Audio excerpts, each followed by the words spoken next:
me failing. Not trying to. I'm trying to get the Bible. So started recording, and so we actually have a shorter section, but I think there is a lot to talk about in this section. We are reading James chapter 2, verses 14 through 26.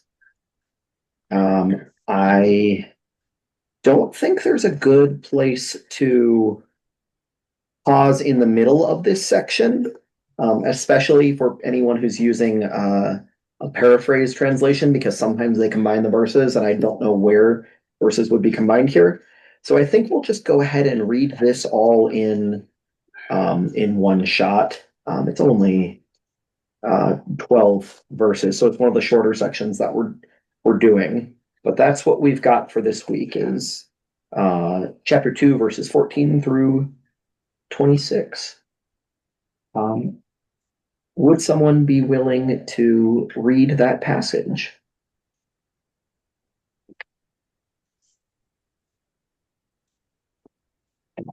All right. You say jump in there if I will save you from drowning if it happens. What good is it, excuse me, I'm sorry. What good is it, my brothers and sisters, if someone claims to have faith but has no deeds? Can such faith save them? Suppose a brother or a sister is without clothes and daily food. If one of you says to them, go in peace, keep warm and well fed, but does nothing about their physical needs, what good is it? In the same way, faith by itself, if it is not accompanied by action, is dead. But someone will say, you have faith, I have deeds. Show me your faith without deeds, and I will show you my faith by deeds. You believe that there is one God. Good. Even the demons believe that and shudder. You foolish person, do you want evidence that faith without deeds is useless? Was not our father Abraham considered righteous for what he did when he offered his son Isaac on the altar? You see that his faith and his actions were working together, and his faith was made complete by what he did. And the scripture was fulfilled, and that says, Abraham believed in God, and it was credited to him as righteousness, and he was called God's friend. You see that a person is considered righteous by what they do, and not by faith alone. In the same way, was not even Rahab, the prostitute, considered righteous for what she did, which she gave lodging to the spies and sent them off in a different direction? As the body without the spirit is dead, so faith without deeds is dead. Thank you. Wonder. I think you need a drink of water. No, it's just as long as my eye doesn't go in and out, then I'm okay. So we're good there. I love James because he gets a little sassy. He does.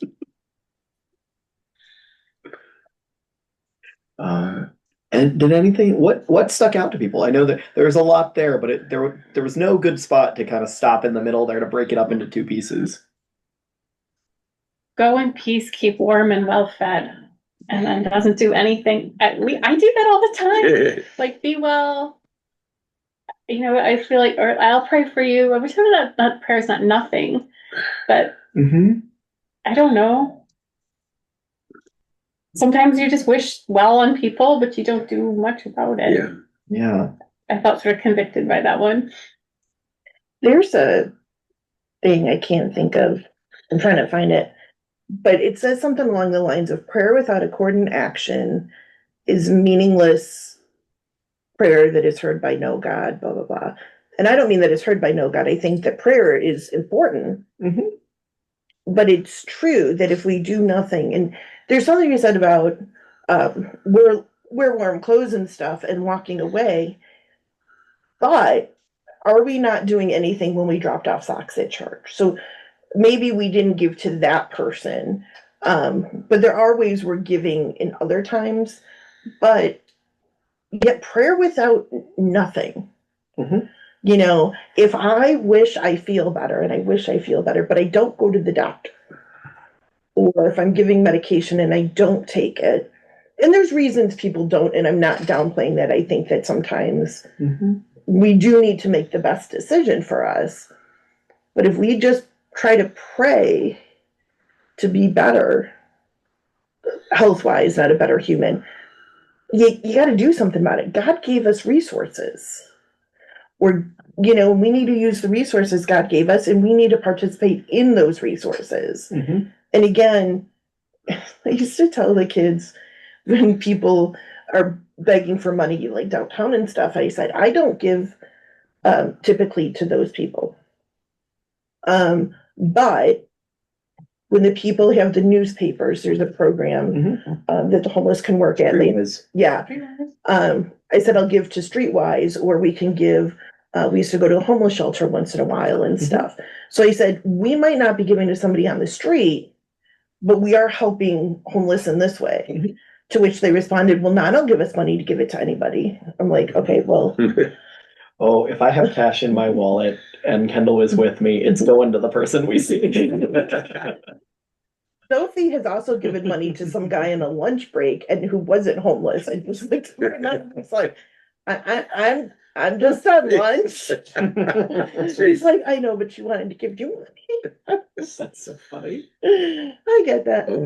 But there are ways to help. And it's fine to give to the homeless. You know what I mean? Like it's a choice. But I may not give to them, but it doesn't mean in some ways, but you've got to do something. If you just pray the world gets better, that alone isn't, you have to vote. You've got to do something. I agree. And I think that just praying, it's a misunderstanding of what prayer is supposed to be about, at least from my perspective. I don't believe that we just petition God and then he makes things happen based on either the depth of our petitions or how many petitions or something like that.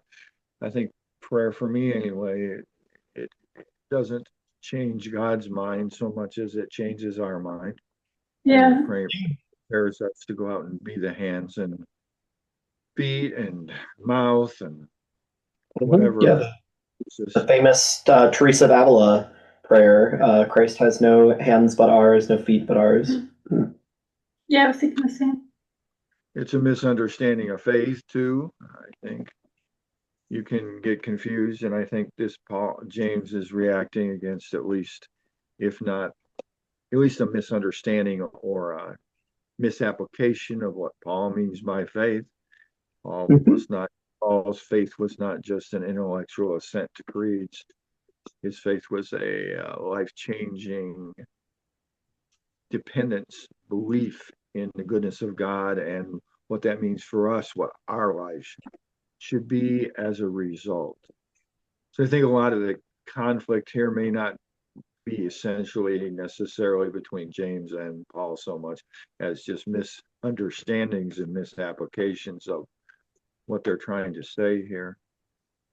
So I absolutely agree, David. I'm so glad that you brought that up because that was something that I wanted to mention, especially because we just in our lectionary just read Romans on Sundays, and in Romans, there are a lot of people who can be very reasonably confused by the fact that Paul says in Romans,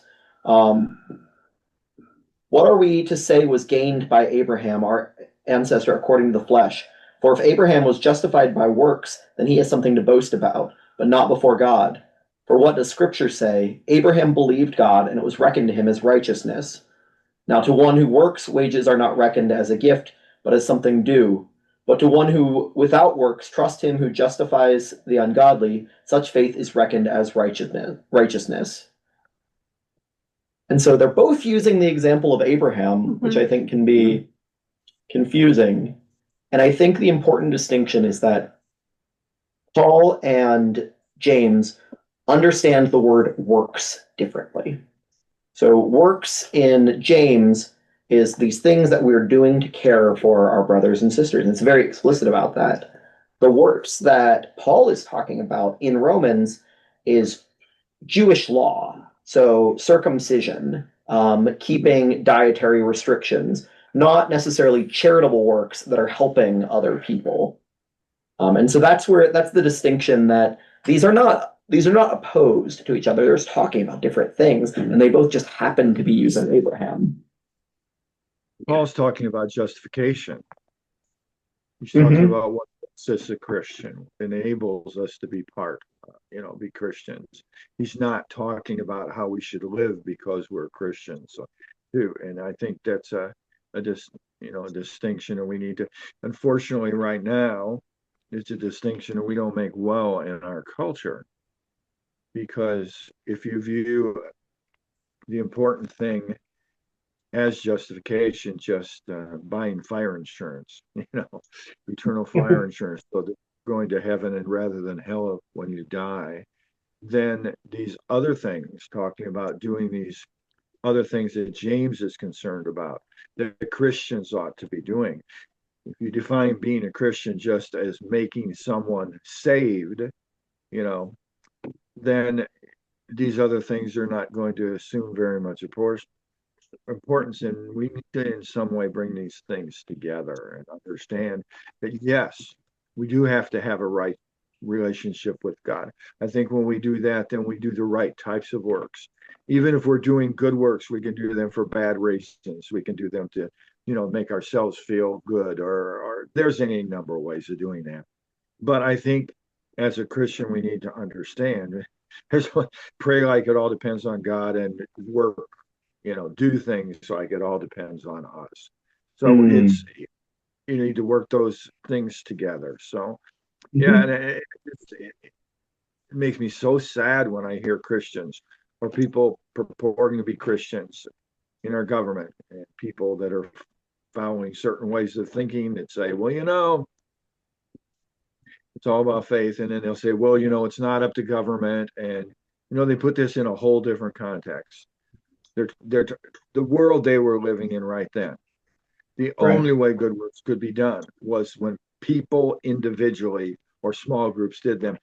Governments did not believe in any more social services than what it took to keep people from rioting and rebelling. That was the thinking. And Christians did not have the ability to vote. In most cases, they were living in an empire that they had no say in whatsoever. We're not living in the same kind of an empire. We have a voice, we have a vote. We need to make clear how we want the money that we're paying for taxes to be spent to care for people, not to build bigger armaments and things like that in order to destroy people. But anyway, I'm done preaching now. But anyway, so. Yeah.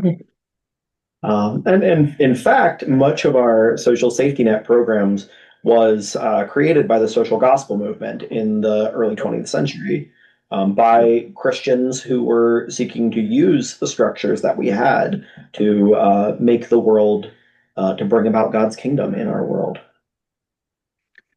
And sometimes they made mistakes. Sometimes the social gospel movement didn't do the right thing. Just and only handing money to people, and that is not what gets them out of poverty. That's not what helps them live a better life. Yes, a hungry man can't be taught to fish, but we need to spend the time and the resources to teach people to fish, to prepare them, to give them places they can work, education programs so they can develop the skills to work, so they can have the self-fulfillment and pride of having the ability to go out and get jobs and provide for their families. It's just it's a complex issue, and I think as Christians, we need to be careful that we don't shift one way or the other so far that we don't understand that we do this through the grace and the empowerment of God and the Holy Spirit, not just on our own, because sometimes we need to understand the way the Spirit is moving us. And we need to understand that maybe new things are changing. Maybe we need to be doing things differently. It's not just enough. It is important that we give. It is important that we feed hungry people and give them the basics. But if we're really going to change our world, if we're really going to live a world that's building the kingdom of God, we need to go beyond that. And we need to actually be helping people build better lives.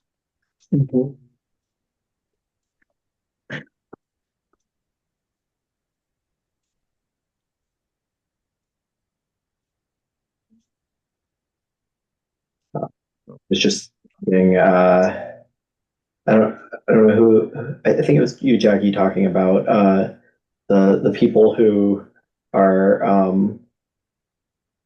just saying that I have faith and that's enough. And I'm just thinking of I'm just imagining replying to them as James does.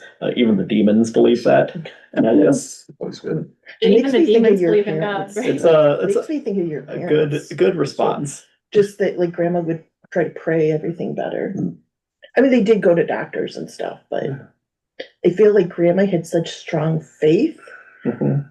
that you need more than faith. Yeah. Well, works naturally grow from true faith. Yeah. To me, the prayer is just the beginning, Mhm. you know, and then that's what leads to the deeds and all. But you can't just say I pray and that's it. Does you no good. I agree with that. Absolutely, Tom. I think too, there's part of prayer for me when I do it, is the listening part. Mhm. Like, it is very easy for me to be like, okay, here's my list, God, of stuff that's and that's useful because it does give me some peace to kind of list it and turn it over, and I take it right back 10 minutes later. But you know, it's a practice. But part of it's the listening, and like when we did the lectio, I'm sorry I couldn't make it last night. It's okay. I've been over scheduled, but the listening part, and if I really can listen, it's like, here are things you should go do. Mhm. I don't always want to go do them. In fact, we're going to, if you like after this, I don't always want to go do them, but sometimes it's like, you need to go do this stuff. And that's where, if you're, in my opinion, when like the works that you are meant to do, if you are praying and part of your praying is listening, God can be quite loud and insistent that there's things you need to go do. And then those can turn into works. And if you're in a community of people who are trying, and it's not just one person's ego with flashy PowerPoints, but they're actually trying to listen, Mhm. then you have a community of people who can help you do those things. Because there's very little I can do alone, right? I mean, a few things. Yeah. But that's kind of, in my opinion, how it could work. So at our confirmation class last night, we talked about discernment, and you just described discernment very well. Because it starts with those open spaces in silent prayer where we learn what is us and what is God, and then understanding ourselves in that way makes it helps us to find where God is in those empty spaces. That ending prayer you did yesterday was absolutely awesome. I'm glad it was helpful to you. Yeah, I don't remember what was the word you said. It's we all for Leslie and David as well. We all said the phrase "Be still and know that I am God," and every time you say it, you say the whole sentence, and then you stop and take a breath in and out, and then you remove one word, and you keep doing that until you end with just "be." And it's an easy way to begin contemplative prayer. Yeah, like I was telling, my mind's always racing. Yeah. It just never shuts. I use that. Yeah, I heard that from Richard Rohr actually, and that is a good way to get in the mind of just thinking over the different aspects of that. So, yeah, that's a practice. I really like that when I practice contemplative prayer. Yeah, I should have credited him last night because I also stole it from Richard Rohr. And I thought you made it up. No, very few things have I made up myself. There's a lot of Christian history to draw from. So you end on just be, which is lovely. Yeah. That's really lovely. It reminds me of box breathing. Do you know? Like where you go in, hold, out, hold. You start with whatever. You start with like maybe 6. Breathe in for 6, hold for 6, out for 6, hold for 6, and then you do 5, 4. I guess maybe you start with 2 and then you work up. Anyway, but eventually it's just a way to focus on your breathing and not on anything that gets you out of your ego. Keeps you still, keeps your mind open. Because the listening part, I think, is we can skip it. Because I don't want to hear it, honestly. Like 95% of the time, I'm like, yeah, I am sure you have things to say to me, and I don't want I'm not saying some stuff I'm that having they do right now. temper tantrum and I just don't want to hear it. And usually it's like, in my experience, God's been very patient. It's like, well, you just exhaust yourself for a while. Why don't you go run around after dinner and then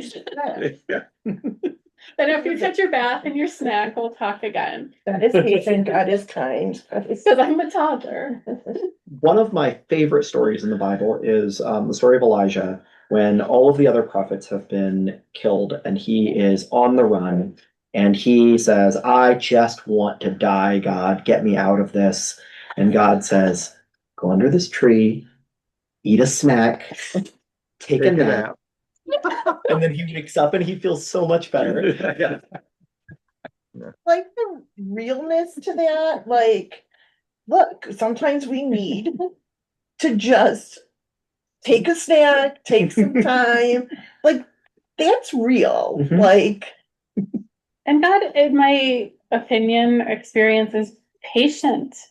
Just like when I'm in my good frame of mind with my kids and there's a tantrum and it's like, okay, they're scared, they're hungry, they're having something wrong with them that needs help and not punishment necessarily. Mhm. And I try, if me and all of my shortcomings can manage to be patient with a toddler, I feel like God can be patient with me, right? and I That's think my guess. the big thing is the why.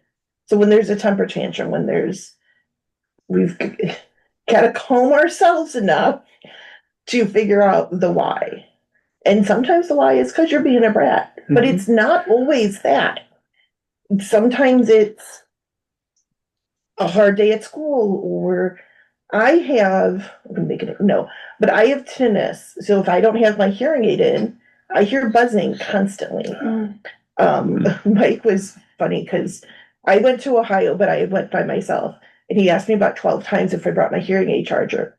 Last year when we went, I didn't bring the charger, which meant I didn't have a hearing aid. Yeah. So not only do I not hear well, the constant buzzing, it makes me That crabby. drives you nuts. Oh, sure. I have it in both ears. But you can't see it, you can't know it. Go to an audiologist. She's been telling me that. They can fix it. Mhm. See, look, you can't even see it. It's That's great. Oh, I don't care what it looks like. But you don't have I one just haven't got around to doing it. because you're busy while you're retired. Yeah, we retire's not easy. But there's things like the lights bother you, or you just had a bad day with friends, Mhm. or it's hard to calm yourself to figure out the why. God's a lot better at that. Mhm. Or he doesn't even care about the why. He just lets you go. Not trying to be perfect. I think for me, the listening part that Charity was talking about is so important because it makes me so much more patient Mhm. with others. And sometimes you can be impatient and not speak. And that's where I am sometimes. But just Yeah. understanding human frailty that comes about. There's a lot of different prayer practices, and one I used to practice was I would start on just receiving God's love, and then as I spend some time, and then I would share God's love to those most close to me, my immediate family, and then out to my church family, and then the country as a whole, and then I share it out to people that I hate or I have problems with. I've tried that one too. You got to receive a lot to have enough to give out that far. I like that. I'm gonna run because I have an appointment. I shall see you later. It's hard to be receptive and open to receive love sometimes. I don't like it. It is very hard. To just like say I'm going to receive. Mhm. I wasn't socialized to do that. It's certainly a cultural thing. It is very difficult to be told plainly that you are loved. And you can just sit there and receive it and you're not doing anything about it. Mhm. You're not going to earn it. You're not going to have to repay it. You're just gonna sit there and feel loved. My goodness, I'd rather clean the gutters. Yeah. Sometimes I feel real uncomfortable. That's For me- like, Yeah. Right. For me, And that opens me up to the possible. Go ahead. I'm sorry. Well, on Zoom, it's a little tough when I talk over people. I'm sorry. No, it's I was just going to say that enables me to be more forgiving with people, and it enables me more than that to be able to ask forgiveness, and be wrong and admit, yeah, I was wrong, or I did the wrong thing, and apologize for it. That's not something I saw modeled a lot, and it's not something I see modeled a lot in this world, to say, okay, yeah, I was wrong. I did something wrong, and I'm sorry for it. Apologizing is really, so. This is a good time to remind everyone that the righteousness that we're talking about in this passage is something that we have control over, and that's something that we work towards doing. The love, sorry to say, you're stuck with it, whether you want it or not. It doesn't matter what you do. You are truly and completely loved, and that is separate from the deeds that you do. I think that's an important message, Brian, because that's not the message a lot of people are getting. A lot of people, even Christians, they're basically taught that they're terrible, awful people, and that God loves you very conditionally. And I kind of grew up with that.